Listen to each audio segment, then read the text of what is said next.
Hey everyone, this is Julia, your friendly librarian from the Goleta Valley Center. I'm so excited to be able to share some books with you today, right from my own home. But first, I've been wondering what you've been reading. You can let me know by commenting below. In my free time, I've been reading a grown-up chapter book with a very long title.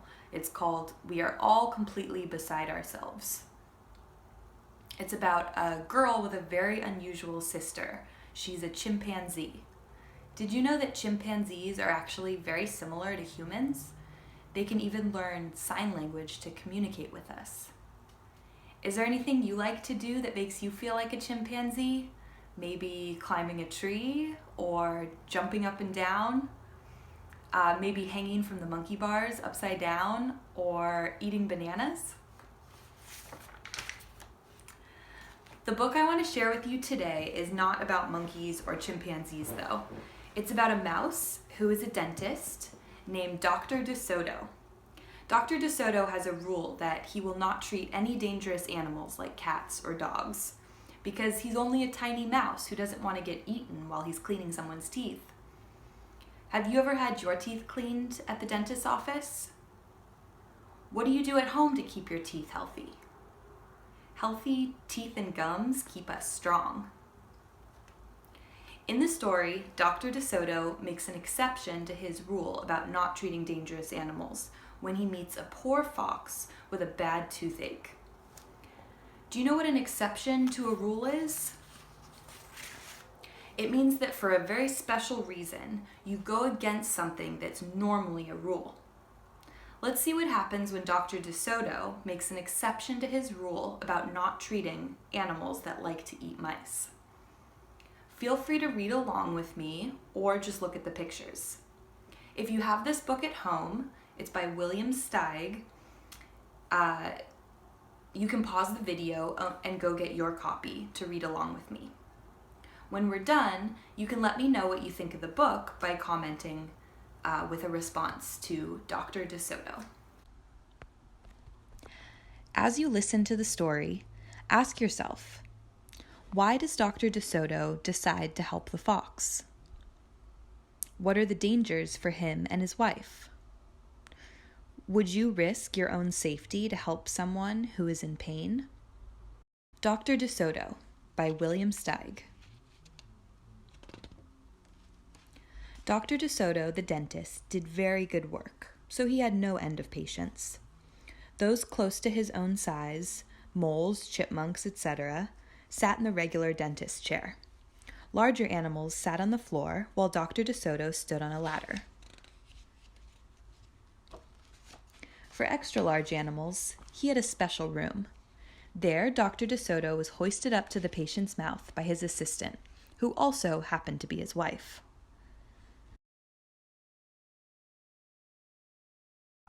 Dr. De Soto was especially popular with the big animals.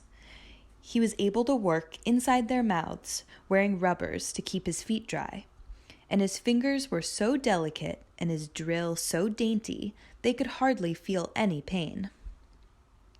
Being a mouse, he refused to treat animals dangerous to mice, and it said so on his sign.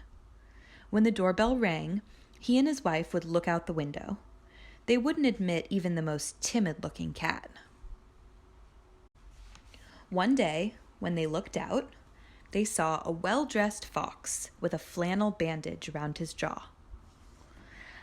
"I cannot treat you, sir," Dr. De Soto shouted.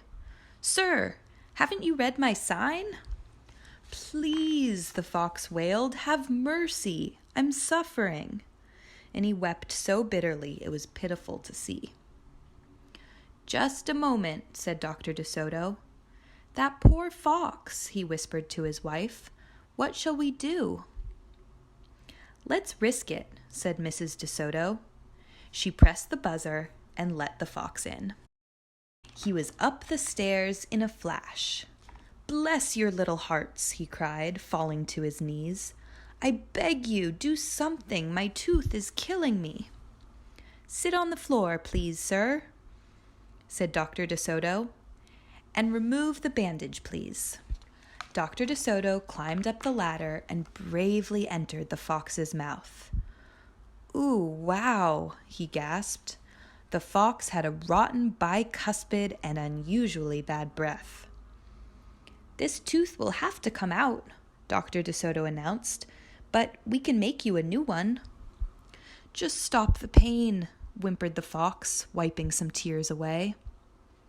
Despite his misery, he realized he had a tasty little morsel in his mouth, and his jaw began to quiver. "Keep open," yelled Dr. De Soto. "Wide open," yelled his wife. "I'm giving you gas now," said Dr. De Soto. "You won't feel a thing when I yank that tooth." Soon the fox was in dreamland. Yummy," he mumbled. "How I love them raw, with just a pinch of salt and a dry white wine." They could guess what he was dreaming about. Mrs. De Soto handed her husband a pole to keep the fox's mouth open. Dr. De Soto fastened his extractor to the bad tooth. Then he and his wife began turning the winch. Finally, with a sucking sound, the tooth popped out and hung swaying in the air. "I'm bleeding," the fox yelped when he came to. Dr. De Soto ran up the ladder and stuffed some gauze in the hole. "The worst is over," he said. "I'll have your new tooth ready tomorrow. Be here at 11 sharp." The fox, still woozy, said goodbye and left. On his way home, he wondered if it would be shabby of him to eat the De Sotos when the job was done. After office hours, Mrs. De Soto molded a tooth of pure gold and polished it. "Raw with salt indeed," muttered Dr. De Soto. "How foolish to trust a fox." "He didn't know what he was saying," said Mrs. De Soto. "Why should he harm us? We're helping him." "Because he's a fox," said Dr. De Soto. "They're wicked, wicked creatures." That night, the De Sotos lay awake, worrying. "Should we let him in tomorrow?" Mrs. De Soto wondered. "Once I start a job," said the dentist firmly, "I finish it. My father was the same way."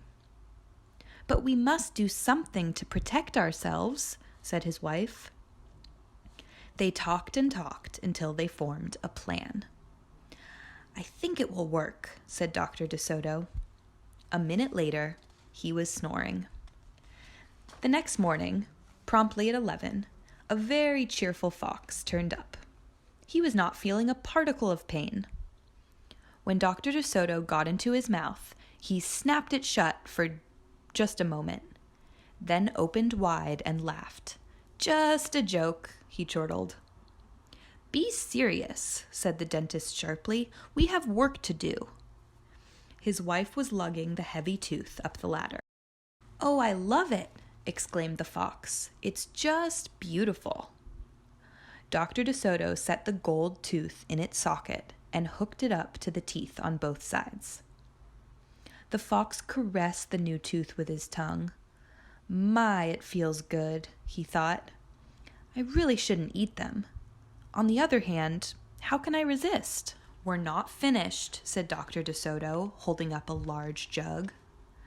"I have here a remarkable preparation developed only recently by my wife and me. With just one application, you can be rid of toothaches forever. How would you like to be the first one to receive this unique treatment?" "I certainly would," the fox declared.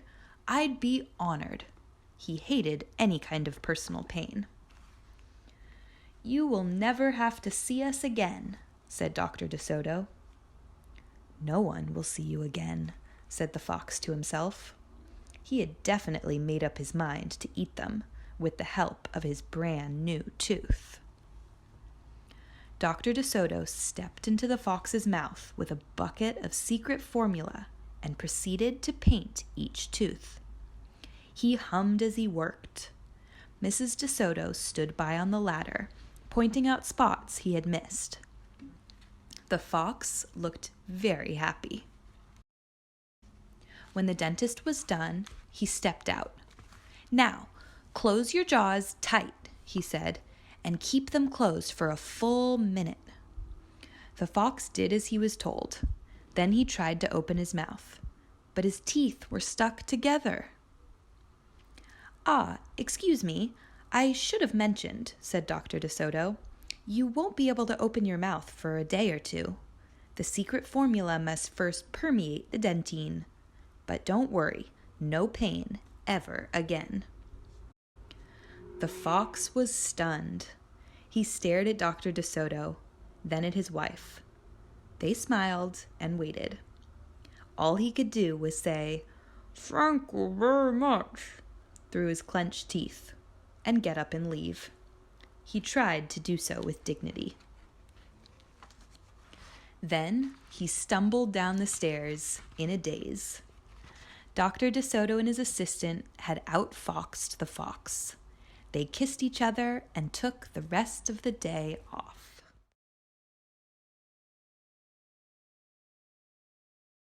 Well, there you have it. Dr. De Soto and his wife found a way to help the fox and protect themselves from danger. How did they do it? Did they use their strength? Did they use their courage? Did they use their size? Or did they use their brains? I think they mostly used their brains. How can you use your brain to keep yourself safe right now?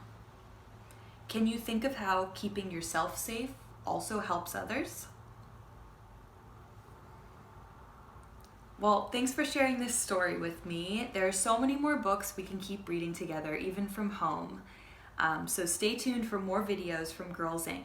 And in the meantime, don't forget to tell me what you've been reading lately and what you thought of our story today. So I'll look for your comments and see you soon.